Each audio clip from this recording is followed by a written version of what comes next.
Au milieu d'un vaste monde blanc où le vent dansait sur la neige et la glace, vivait un petit bébé manchot nommé Tino.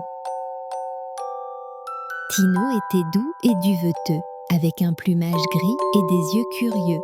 Chaque jour, il observait les manchots plus âgés plonger dans la mer glacée et bleue, leur corps élancé noir et blanc glissant dans l'eau comme des poissons. Il penchait la tête et pensait « Un jour, moi aussi je saurais faire ça ». Mais un jour, c'était aujourd'hui. Le soleil était bas dans le ciel et baignait la neige d'une douce lumière orangée. La colonie de manchots s'était rassemblée au bord de la banquise, là où la mer scintillait comme du verre. « Tu es prêt, Tino ?» demanda sa maman en le poussant doucement du bec. Tino fit quelques pas en avant, puis s'arrêta. « Je crois, » murmura-t-il. « Peut-être. » Son papa se pencha vers lui et dit « C'est normal d'être un peu nerveux. L'eau est froide au début, mais tu t'y habitueras vite. Et nous serons là tout le temps. » Tino s'avança jusqu'au bord et regarda en bas. L'eau avait l'air profonde, très profonde. Tout au fond, il pouvait voir de petits poissons scintiller comme des étoiles argentées.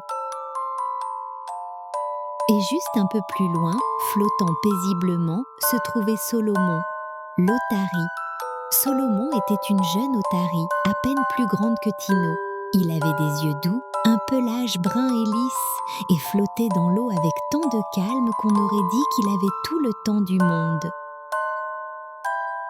Contrairement aux grandes otaries qui éclaboussaient et aboyaient bruyamment, Solomon préférait observer en silence et aider les plus petits à se sentir courageux. « Bonjour Tino !» appela Solomon d'une voix douce et joyeuse. « L'eau est parfaite aujourd'hui, pas trop salée, pas trop éclaboussante. » Tino sourit un peu. « Mais et si je coule ?»« Tu ne couleras pas, » répondit Solomon. « Tu es fait pour ça. Tes pieds, des nageoires parfaites. Ton ventre, juste la bonne forme. Tu es prêt. » Tino regarda d'abord sa maman, puis son papa. Ils lui firent tous les deux un signe de tête. Il prit une grande inspiration, si profonde que ça lui chatouillait le ventre, et se mit à avancer en trottinant. Un pas, deux pas, plaf! Le froid l'enveloppa comme une couverture de neige. Il battit des ailes, non de ses nageoires, et donna des coups de pied avec ses pieds. Au début, tout lui sembla étrange et instable. Mais alors, froufrou, il glissa en avant. Chut!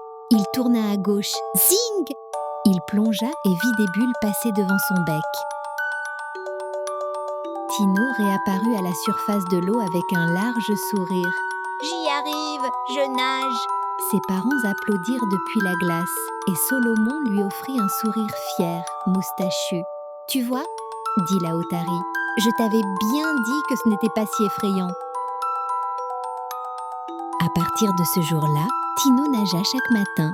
Il chassait les petits poissons, nageait sur le dos et s'exerçait même à faire des saltos sous l'eau.